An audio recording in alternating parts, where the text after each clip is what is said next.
Stop what you are doing and listen. Truly listen. For if you miss what I am about to reveal, you may walk through the remainder of your life as a beggar when you were born to command the difference between the man who bends the world to his will and the man who is bent by it. Is not luck, is not talent. It is the way he thinks, and more precisely, it is how he believes. I am not here to inspire you. I am not here to entertain you. I am here to awaken you. You have within you the power to call forth riches, position, greatness, and command over your conditions, but only if you first seize control over the thing that controls everything else, your mind. This speech will not merely speak to your ears, it will instruct your spirit if you will allow me to guide you. You shall come to know that the invisible laws that govern success are not hiding from you. They are awaiting your belief, your obedience, your decision. I urge you, do not skip, do not drift, do not wander away. Hear every word, for I have built this speech as I built my life's work, with purpose, with law, with spiritual power. This is not something you listen to once and discard. This is something you return to daily, as you would return to the well of life itself. Listen to this speech, not once but many times, for repetition is the medium by which faith is built. Let these words seep into your subconscious until they no longer feel like mine, but like your own. That is when the world will begin to bend, not to me, but to you. Now steel your mind, for I am about to show you that when you think as if nothing is impossible, when you believe as if the result is already yours, and when you act as if the world must obey, it will the moment you accept this truth. The laws of success will no longer be hidden. They will be yours to command. Let us begin part 1. The hidden power behind your thoughts. If you do not yet possess what you desire, it is because you do not yet believe that you deserve it. The world is not your enemy. It is your mirror. It reflects not your potential, but your dominant belief. If you carry in your mind doubt, hesitation, or fear, the world will return to you. Conditions shaped by those very states of mind. But if you fill your mind with belief, decision, and purpose, then you will command the world to obey. You are not the victim of circumstance. You are the builder of it. But your tools are invisible. Your thoughts, your beliefs, your inner dialogue.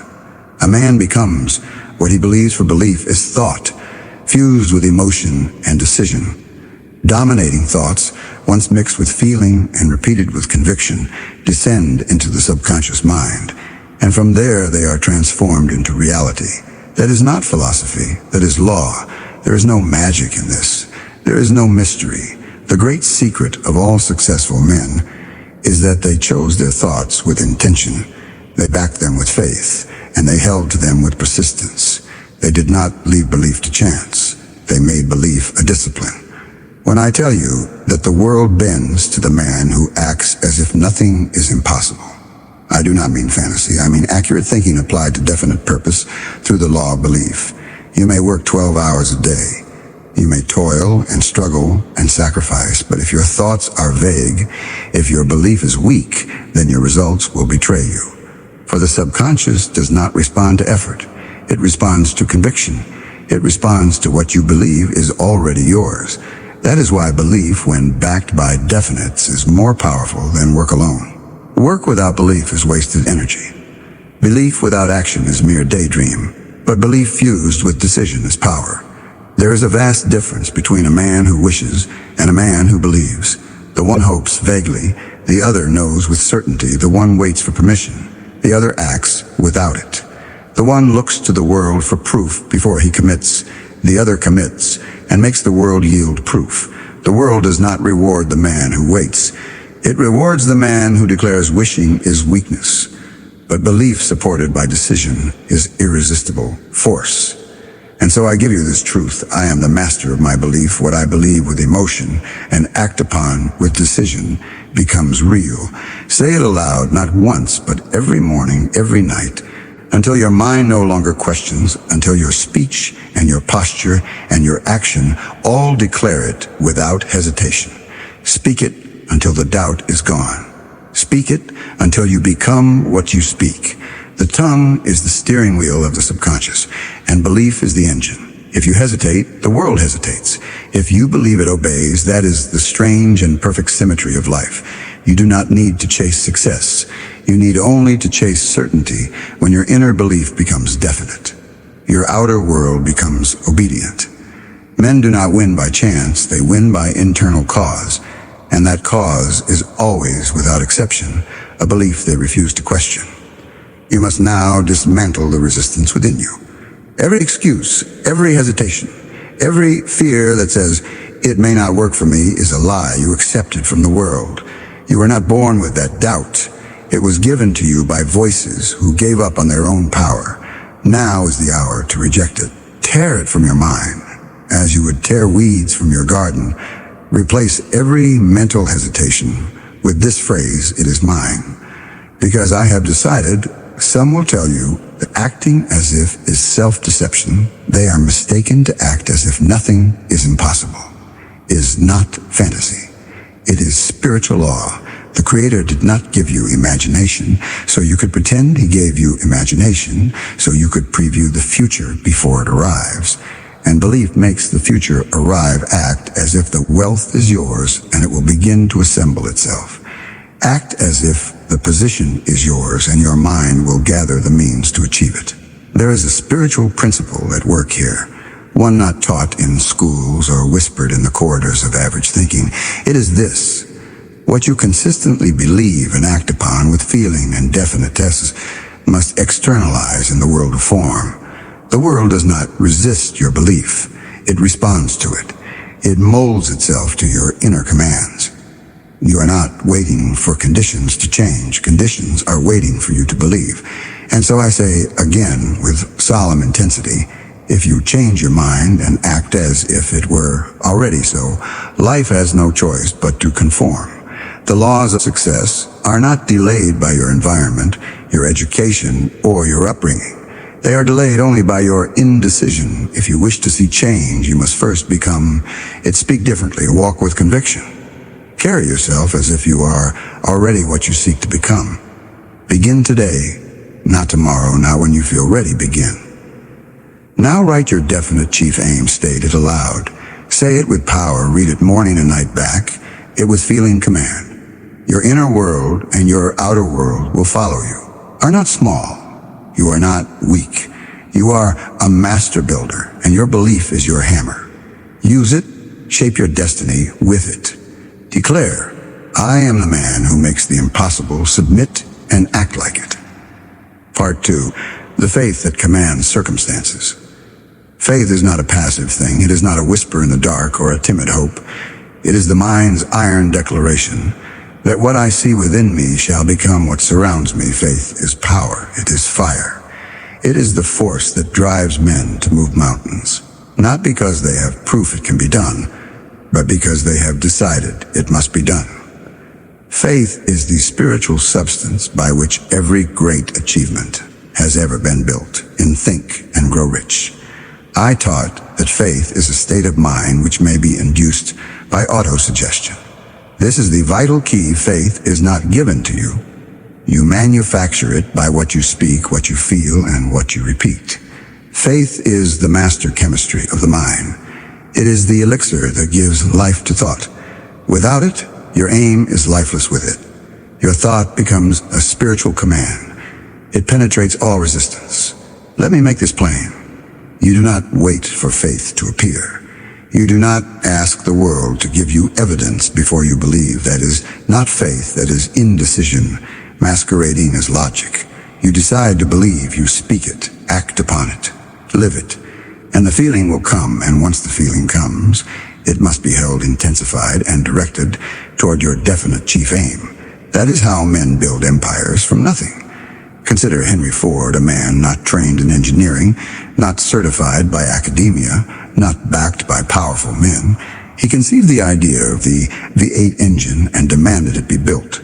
His own engineers told him it was impossible. He told them, build it anyway. For months they returned with failure, and he said again, produce it. Oh, why? Because he had faith. He saw it first. In his mind, he believed it, without apology, and the world obeyed his conviction. You must understand the world bent to Ford because Ford never bent his belief. He did not compromise with doubt. He did not negotiate with logic. He issued a command from within and held to it without retreat. That is faith, not in others, not in systems, but in the power of thought, backed by decision. Ford did not wonder if the engine could be built. He acted as if it had already been done, and so it was the power of acting as if is not play acting. It is preparation. It is spiritual law. When you move as the man who already possesses the goal, you train your subconscious to reject all that contradicts it. You are not pretending, you are programming, you are forming within your inner world a belief so strong, so consistent, so emotional, that your entire being begins to align with it. This is how you command circumstances. Let no one tell you faith is idle. Faith works harder than fear ever could. But it does not toil in the dark. It moves with vision. Faith sees the invisible. It speaks of the unseen. It walks into tomorrow fully clothed in today's confidence. The man who walks in faith does not require applause, proof, or reassurance. He acts from inner law, and the universe obeys him because he obeys his aim. I walk in faith, speak in faith, act in faith. The invisible shall become visible because I have decided it must. The tragedy of most men is not that they aim too high and miss, but that they never aim at all. They wait for signs, for guarantees, for applause from others before they commit. But the man who possesses faith has already committed internally and therefore has no need for external consent. He acts with conviction because he knows the world does not shape belief, belief shapes the world. I repeat, faith is belief fused with emotion and fixed upon a definite chief aim. It is built by repetition. It is strengthened by decision, and it is proven by the fruits it produces. Show me a man of great faith, and I will show you a man of results. For faith is not invisible to the world. It leaves evidence. It leaves monuments. It leaves wealth. It leaves influence. These are not the source of faith. They are its result. You must now examine yourself. Do you speak your aim with belief, or do you whisper it with hesitation? Do you carry yourself as the man who knows his success is certain, or as one who only wishes it might come true? Remember, your outer world will not exceed your inner confidence. If you doubt, you delay. If you believe, you accelerate. Speak what you intend to receive. Speak it until your voice echoes in the walls of your own subconscious. Faith must also be guarded. It is fragile in the beginning. It must be protected from the criticisms of the faithless, the sarcasm of the mediocre, the doubts of the drifting. You must not share your vision with those who are blind to it. Walk alone if you must, but walk in belief. Speak your affirmations in private. If the world mocks them, but speak them. Feel them. Build your castle in thought and hold it there until stone begins to appear in the material world. Let me tell you something sacred. You will never possess what you are afraid to claim if you fear to speak it. You will never build it. If you hesitate to believe it, you will never achieve it. The rich man once said, "To him that hath more shall be given." But I say to you, the man who believes he has, even before the proof appears, shall receive that which others said was impossible. Now take up your definite chief aim once more. Read it aloud, close your eyes, and see it, feel it in your hands. Walk through the corridors of your mind and sit at the table of your vision. Greet your future self, shake his hand, hear his voice, act as if it is already done and it shall be done. Part 3. Nothing is impossible to the mind that believes there is no such thing as impossible. To the mind that believes impossibility is not a condition of the world. It is a confession of the man who has given up dominion over his own thoughts. When a man says, "It cannot be done," what he truly means is, "I do not believe I can do it." And because belief is the gatekeeper to action, that man never begins, never builds, never breaks through. He is defeated in the silence of his own thought. The world is not shaped by real limits. It is shaped by the limits that men accept. And these are not laws, they are lies inherited from the failures of other men who passed their doubts forward as if they were truth. But I say to you, the mind of man, when fixed upon a definite object and backed by faith, must bring forth that which it conceives. For there is no idea that cannot be done. There are only men who doubt it. Understand the power of your own subconscious mind. It has no sense of humor. It does not mock you when you speak of greatness. It does not question whether your goals are too large. It does not evaluate logic. It simply accepts what you give it if you feed it. Repetition backed by emotion, it obeys whether that repetition is belief or fear, courage or doubt, wealth or poverty. It accepts and it begins to create. Accordingly, let me give you the story of a man whose belief banished impossibility, Thomas Edison. The man who lit the world did not discover the electric lamp because he was the most educated. He was not the wealthiest. He did not possess a blueprint handed to him by fate number. He possessed one thing, and it was enough, a burning desire and an absolute belief that the light existed and must be brought forth for 10,000 attempts. He met failure, yet he never accepted defeat. Do you understand the gravity of that 10,000 trials, 10,000 obstacles? And never once did Edison accept the word impossible. He said, I have not failed, I have found 10,000 ways that will not work. And with each so-called failure, his belief only deepened. He acted as if the light was already his, and so his mind found a way to make it real. This is not luck. This is not fate. This is spiritual law in motion. You may not be an inventor, but the principle is the same if you hold your aim with the same intensity that Edison held his, and you believe in its arrival before the world sees it. The world will have no choice but to shape itself around your vision. You do not need 10 talents.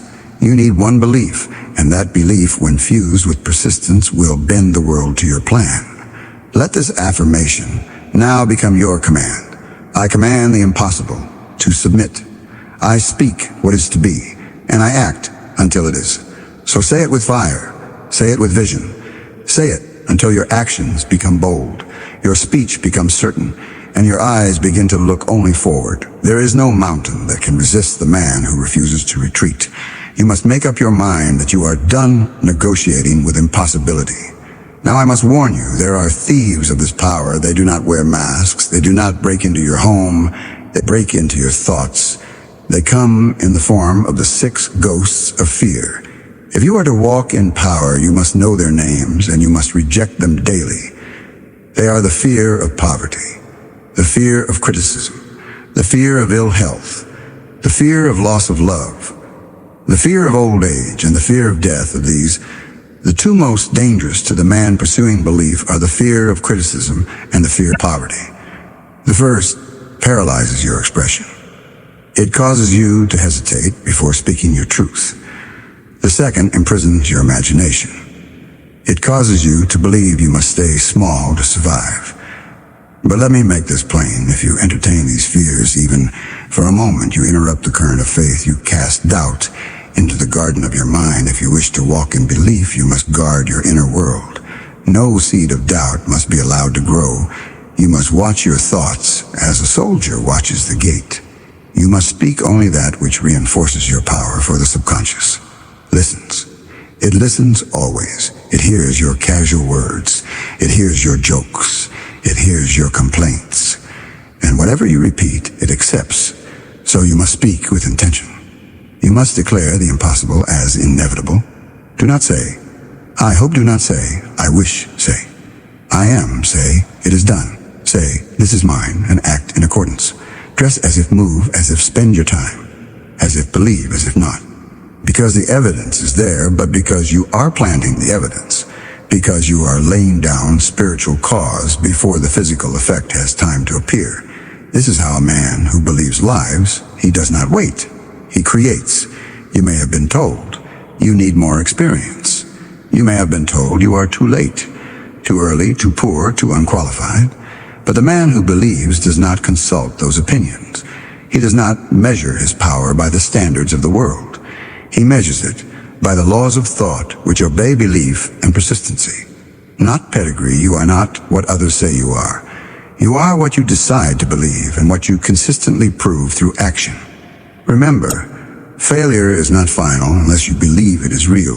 The difference between the successful man and the defeated one is often not resources, not skill, not luck, but whether he accepted failure or simply reclassified it as another step. Every delay is a test of belief. Every obstacle is an invitation to double your faith. If you do not turn back, you will reach the result, for the world has no defense against a man who never quits. So go now, face your doubts, banish them. Replace them with declarations of belief. Look at your vision with new eyes and refuse to blink, refuse to shrink, refuse to second guess as say aloud. Nothing is impossible to me, for I believe without retreat, and I act without fear and act. Now, part 4, the mental ritual that changes reality. You do not attract what you want. You attract what you are prepared to receive. And preparation does not begin in your environment. It begins in your thoughts. The man who waits for circumstances to change before he changes his behavior will always be waiting. But the man who changes himself first, who acts as if the future has already arrived, commands conditions to obey his example. This is the principal act, as if it were already done, and it shall be. You must conduct yourself in thought, speech, and movement, like the man who already possesses the result. This is not deception. This is creation. Every man who ever achieved greatness walked before the world, noticed him, thinking, believing, speaking as if his name was already carved into history. It was not the world that crowned him. It was his conviction that demanded the crown. The mind is a creature of habit, and the subconscious mind, being without will of its own, follows the habits you assign to it. If you act as the poor man, it will deliver you poverty. If you act as the victim, it will create more injustice to support that identity. But if you act as the leader, the producer, the master of your fate, then your subconscious will begin to attract the ideas, the people, and the circumstances that match that image. And so I say to you, write your definite chief aim. Write it as if it is already complete. Do not say, I hope to become. Say, I am do not write. I wish to have right, I now possess. Make your words bold, definite, unshakable. Then take that statement and read it aloud twice each day, once in the morning, once in the evening. Read it with emotion, read it with vision, read it until you believe it, and then read it more. You must see yourself already in possession of the result. The vision must live in your imagination, not once, not when you feel inspired, but as a daily mental ritual. This is the act of training your subconscious to accept a new identity. Your old self, the one filled with doubt and delay, must be evicted, and your new self, the one who commands the impossible, must be invited in with every repetition of belief. Now understand, this ritual is not merely about reading words, it is about becoming the man. Described in those words, you must walk into your day as that man.